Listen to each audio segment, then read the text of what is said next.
now let's look at the question, can we improve our leadership abilities? Some people are born leaders. Some become leaders because they have to, because they are driven by success. You can learn to be a good leader, but great leaders are born with the drive, passion, and determination it takes. Leadership means huge responsibility and a lot of hard work. So, the question is, can we improve our leadership abilities? The answer is, of course, yes. But it's not that simple, and it's not that easy. Some people are born leaders. They naturally take the lead, and people naturally tend to follow them. They are called commanding, and that's what they naturally do. Of those, some use their talents as little as possible, because they do not wish to impose their ideas on others, and they tend to use persuasion rather than command. Others do use their leadership abilities because they believe that what they want is right and good. Sometimes, of course, this is not true. Other people use this ability because they know they can use it to their own advantage, usually for power or money, and often both. So, how about you? Are you a leader? Just ask yourself this question.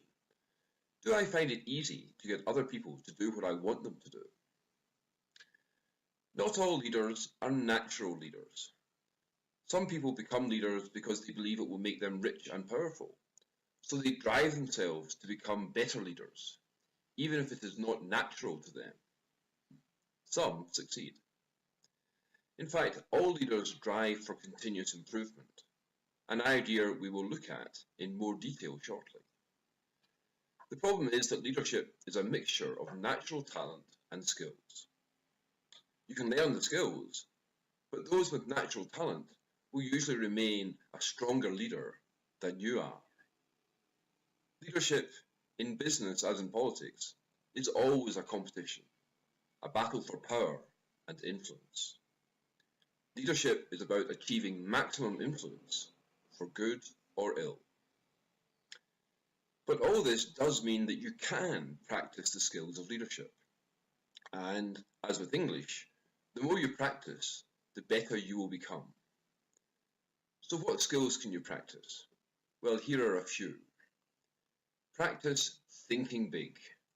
Leadership is always looking at the big picture, which means also practice thinking wide. Think across a wide panorama of possibilities. But also focus on reliability. Practice reliability. Work hard and always make yourself available. Practice the right attitude. Act positive, even if you feel negative. And then there's cooperation. Volunteer to help. This will get you noticed. Then there's argument.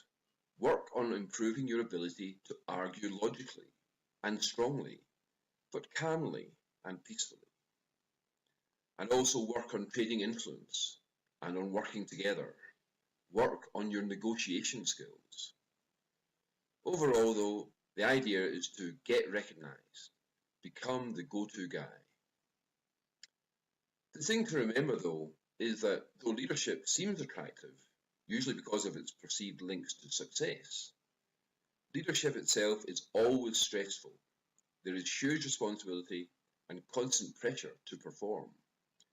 And in business, unlike in politics, failure is always punished. We will look in more depth at the idea of success a little later, but if you want to become a leader, ask yourself this question. Am I prepared to accept the pressures and workload which leadership always represents?